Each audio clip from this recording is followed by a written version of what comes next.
Une info, un message, une manifestation, contactez-nous.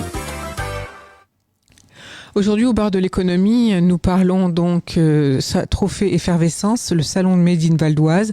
Nous parlons des nouveaux lauréats qui ont été récompensés, malgré le fait que le salon a dû bien sûr se suspendre, mais sera de nouveau cette année le 21 septembre.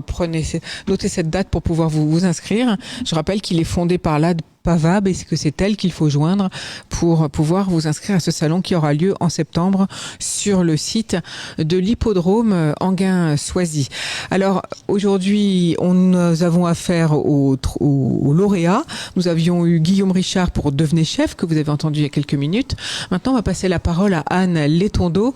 Vous avez fondé Illustration de patrimoine, Anne, en février 2019. Oui. Comment est venue cette idée? Qu'est-ce que vous faisiez avant de lancer ce nouveau métier finalement? Oui, alors je suis architecte de formation, donc j'ai été diplômée en juin 2017 après 5 ans d'études en école d'architecture, et j'ai toujours eu un attrait pour l'aspect sensibilisation et valorisation du patrimoine. C'est quelque chose qui me tient vraiment à cœur, de pouvoir mettre en valeur les vieilles pierres, comme j'aime bien les appeler, et donc j'ai eu plusieurs expériences professionnelles, et durant l'été 2018, je me suis mariée et on était à la recherche avec mon mari d'une illustration de notre lieu de cérémonie pour mettre sur les livrets à distribuer à nos invités, et on voulait quelque chose de dynamique, de jeune, et on ne trouvait pas ce qui nous plaisait. Et c'est là qu'en fait l'idée m'est venue de la dessiner, puisque avec mon expérience et mon diplôme d'archi, j'ai eu l'habitude de faire ce genre de choses.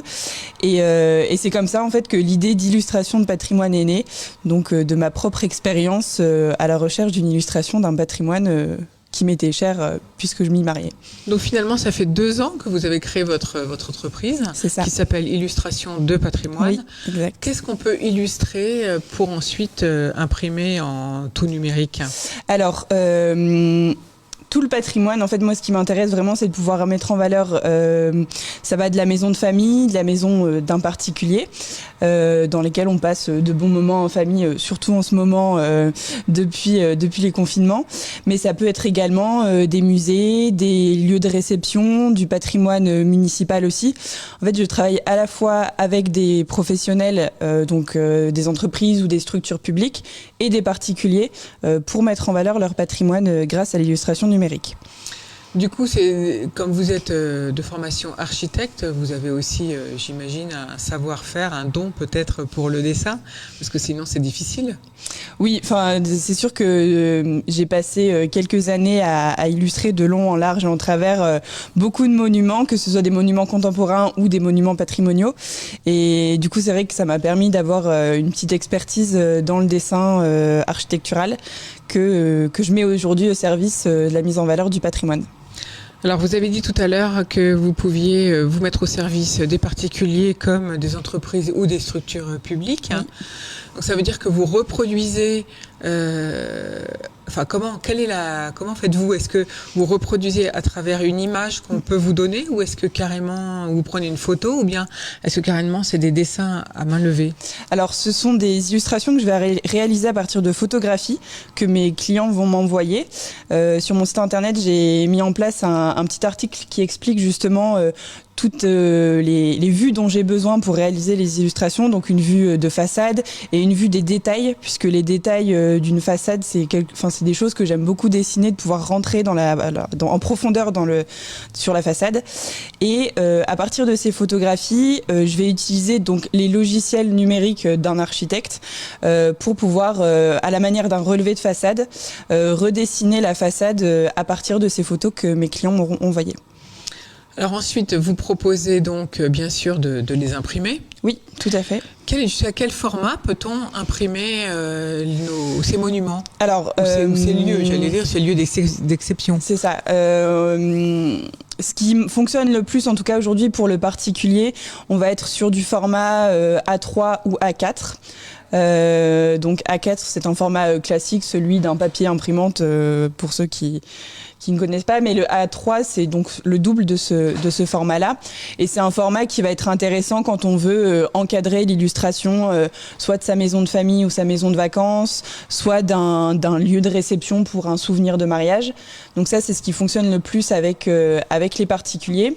Et j'ai aussi une gamme d'illustrations de monuments nationaux, donc de monuments connus, parisiens ou d'ailleurs, qui sont disponibles sur ma boutique en ligne, à différents formats, principalement en carte postale et toujours ces formats A3 et A4.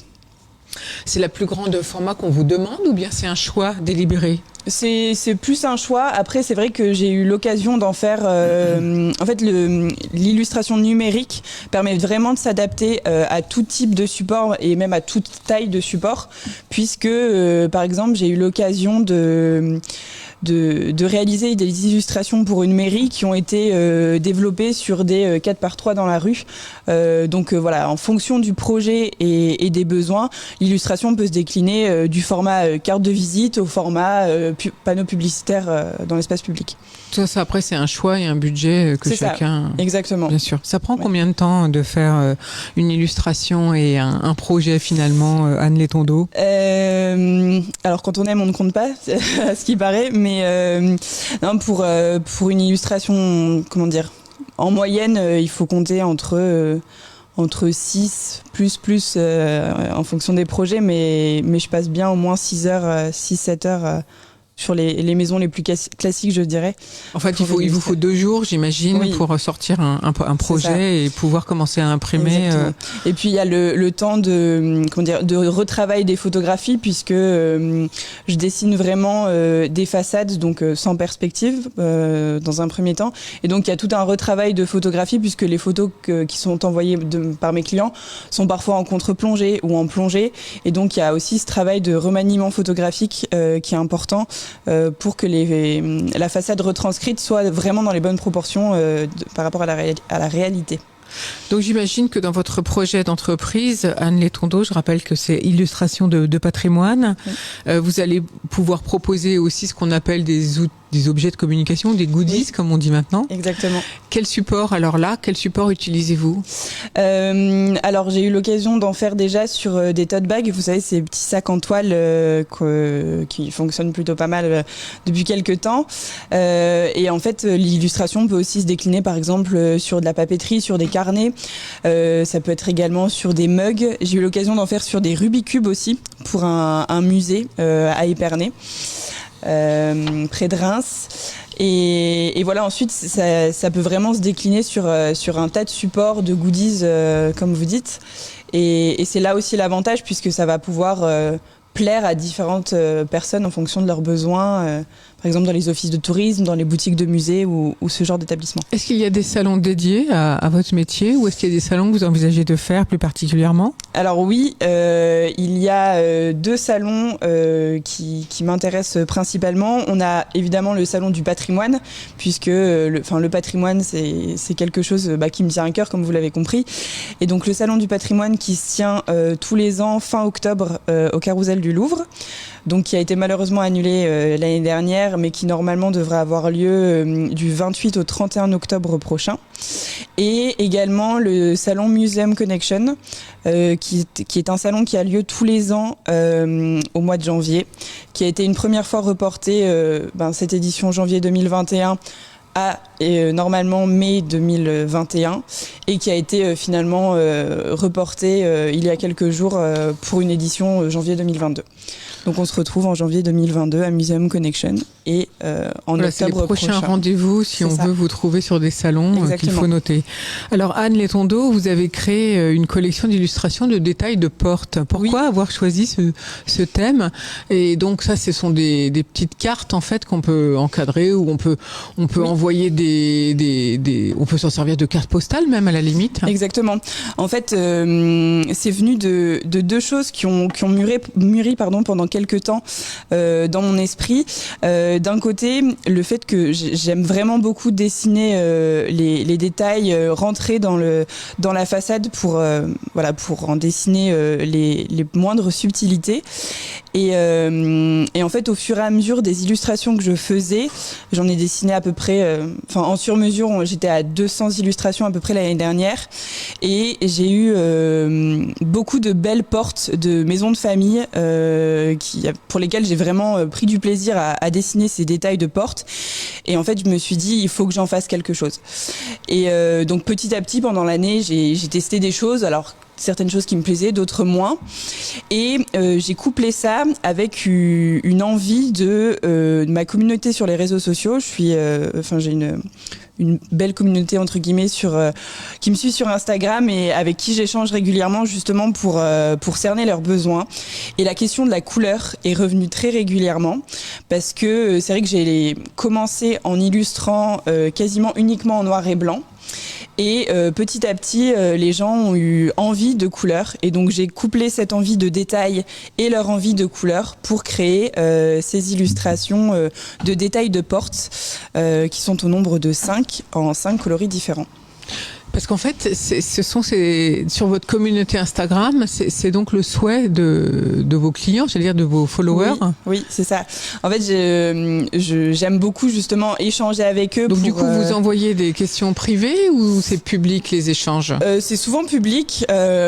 Sous mes posts, j'ai l'habitude de poser des petites questions à mes abonnés pour savoir ce dont ils ont envie. Et en stories également, Instagram qui met à disposition des petits outils de sondage ou de questions, ce qui me permet de récolter les avis de mes abonnés et donc de pouvoir orienter aussi ma stratégie de développement en fonction de leurs besoins et de leurs envies, tout en complétant cela avec mes envies et aussi pour le développement de nos entreprises. En même temps, la chance que vous dessiniez, et puis notamment ce sujet de porte, c'est que vous montrez un savoir-faire français et la diversité, j'allais dire, des entrées de belles maisons ou de manoirs ou de propriétés. Ça laisse un souvenir finalement. Ça sert vous pourriez presque un jour en faire un livre peut-être. J'aimerais beaucoup. Et ça, c'est quelque chose qui est revenu d'ailleurs dans les suggestions de mes abonnés. Quelqu'un qui m'a dit il n'y a pas très longtemps, tu pourrais faire un livre avec toutes tes illustrations. Et c'est un projet alors qui n'est pas forcément prévu pour 2021, mais si un éditeur passe par ici et m'écoute, ce serait avec grand plaisir.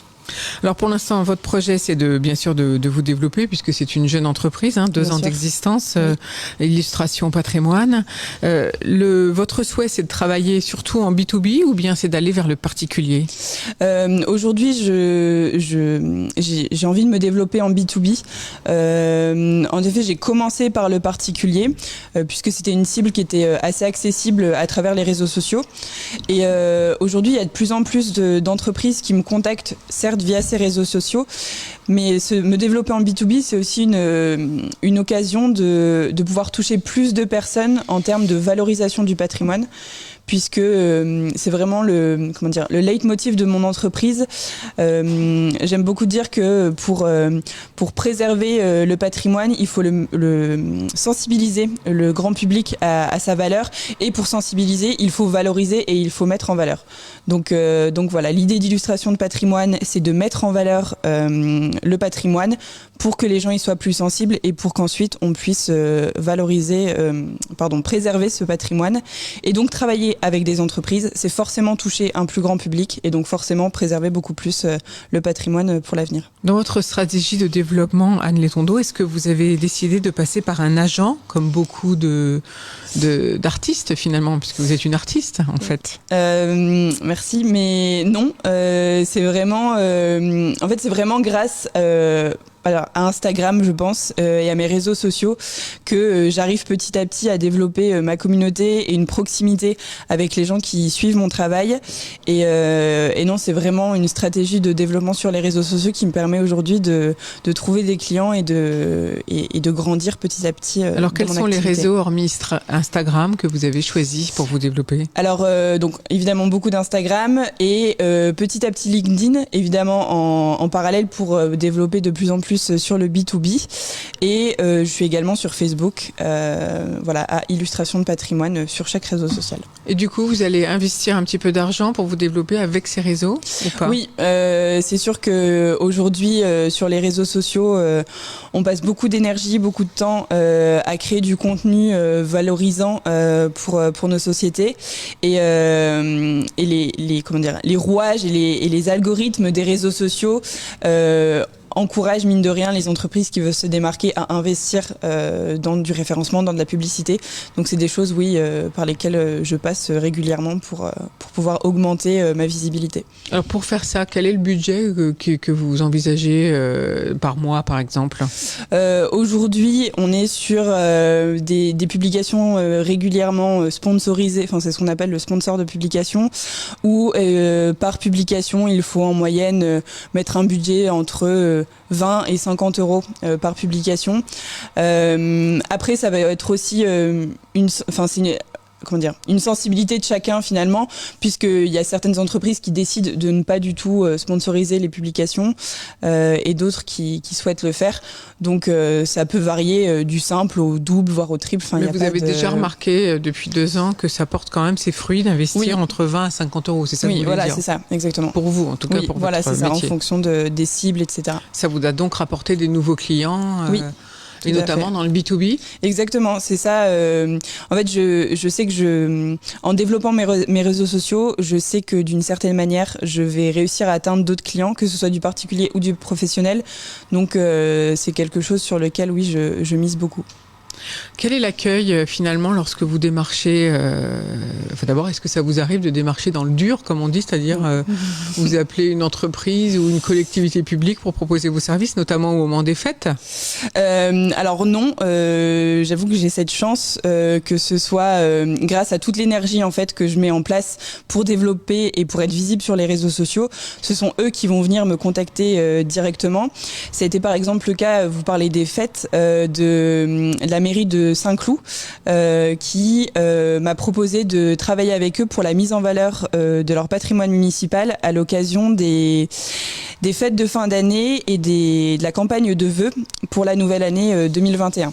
Donc c'est ce dont je parlais tout à l'heure avec les illustrations sur les panneaux publicitaires dans la rue, sur les cartons d'invitation pour l'événement à ce moment-là. Et donc voilà, c'est plus eux qui viennent me voir plutôt que moi qui ai la démarche inverse en frontal, entre guillemets, d'aller les voir.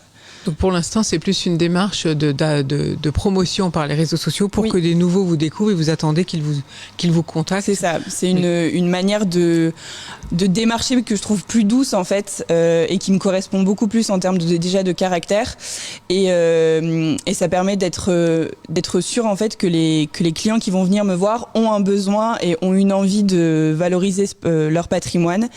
Et de pouvoir toucher des personnes qui en ont besoin. Est-ce qu'éventuellement, dans votre métier, vous envisagez de développer d'autres thèmes que les monuments ? Alors, je pense que la France la France et même à l'étranger, on a la chance d'avoir un patrimoine qui est quand même sacrément riche et on a vraiment des pépites qui se cachent dans chaque recoin.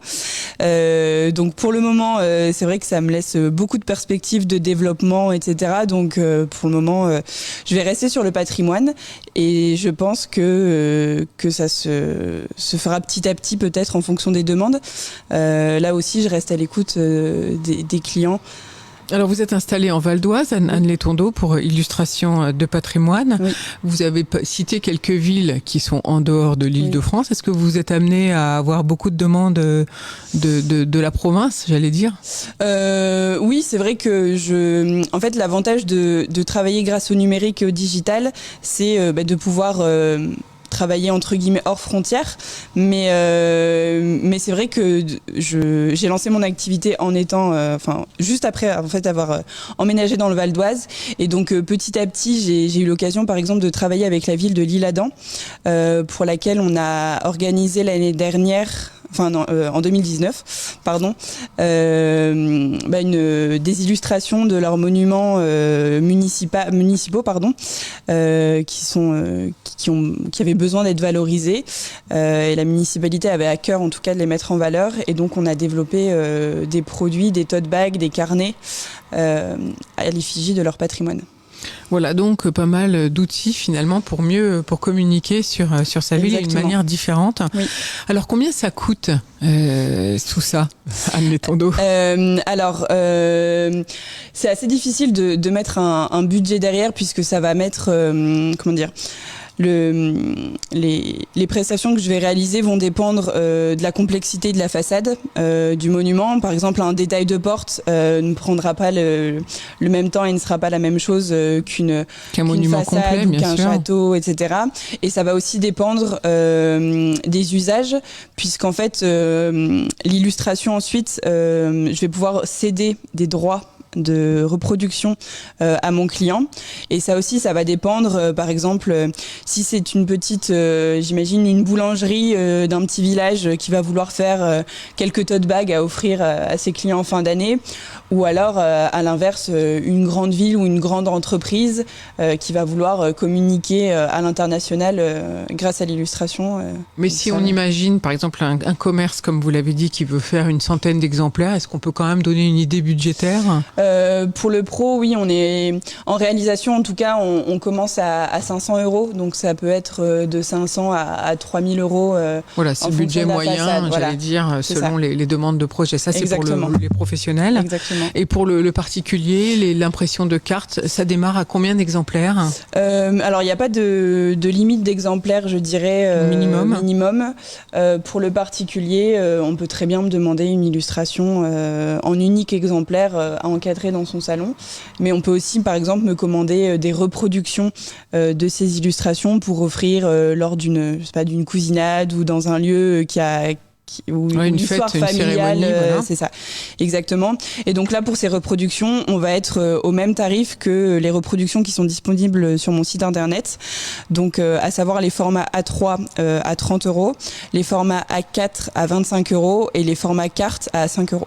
Voilà, donc ça laisse comme ça des possibilités de personnaliser toutes ces fêtes personnelles que le particulier peut faire à des budgets tout à fait raisonnables. Voilà. Merci Anne Letondo d'être venue nous présenter donc illustration de patrimoine. Merci. Alors Philippe Écran, j'imagine que quand on est président du jury pour remettre les trophées, c'est pas évident quand on a toutes ces jolies start-up qui viennent frapper à la porte. Non, c'est pas évident, mais en même temps, c'est l'intérêt de l'exercice. Hein. On a donc ouvert depuis 3 ou 4 éditions, en fait, aux exposants la possibilité donc de concourir pour 3 trophées. Le trophée donc de l'innovation, d'effervescence, le trophée du Made in 95, le trophée de la création d'entreprise. Et puis cette année, exceptionnellement, on a même remis un 4e trophée, le coup de cœur du jury, puisqu'on a reçu de la part d'un établissement d'aide par le travail une vidéo sur la manière d'utiliser les masques qui nous a semblé vraiment touchante. Et donc on a décidé de créer ce coup de cœur du jury. Je ne sais pas s'il y aura d'autres coups de cœur du jury dans les années à venir, mais en tout cas, c'est vrai qu'à chaque fois, c'est vraiment intéressant. C'est intéressant aussi parce que ça permet de réunir les principaux responsables de réseau du Val d'Oise, puisque en fait les 3 jurys sont composés d'une dizaine de personnes, mais qui sont toutes différentes. En fait, il n'y a pas de jurés communs aux 3 jurys, et comme ça permet à tout le monde de participer à cette présentation et reconnaissance finalement du savoir-faire des entreprises du Val d'Oise. C'est vraiment quelque chose qui est très vertueux. Et puis évidemment, une année sans salon comme 2020, c'est aussi possible quand même de faire la remise des trophées. Donc on a fait ça, on a créé les jurys sous forme virtuelle, bien sûr, au mois d'octobre, et on a remis le 2 mars dernier les trophées aux lauréats. Du coup, pour la saison prochaine, donc pour les prochains trophées, comment faut-il faire pour s'inscrire, Philippe Écran ? Alors, ça va être particulier parce que ce sont les mêmes exposants qui exposeront en 2021 que ceux qui avaient décidé d'exposer en 2020. Donc, nous allons être obligés d'effectuer un tri. Alors, il y a eu tellement de candidatures en fait pour présenter les trophées qu'on a la possibilité de faire ça, évidemment. Mais c'est vrai que cette année est très particulière. C'est un peu comme si on offrait 2 fois les trophées à la même population finalement d'exposants. Donc du coup pour s'inscrire, on peut quand même encore pour l'année prochaine, pour 2022, oui, bien sûr, les inscriptions. Enfin, si on peut, je le souhaite sincèrement, faire le salon comme on a prévu le 21 septembre.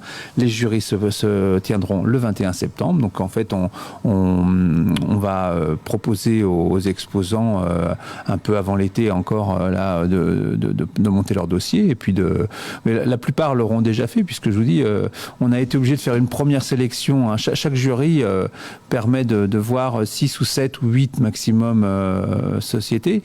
Donc, nous avons, entre guillemets, en stock pas mal d'entreprises qui ont déjà monté leur dossier. Donc, ça sera pas... Donc, il y a déjà du stock pour les jurys. Il y a eu tellement de choix parmi des projets vraiment super que je crois c'est difficile. On aura encore une fois sans doute une belle sélection de lauréats.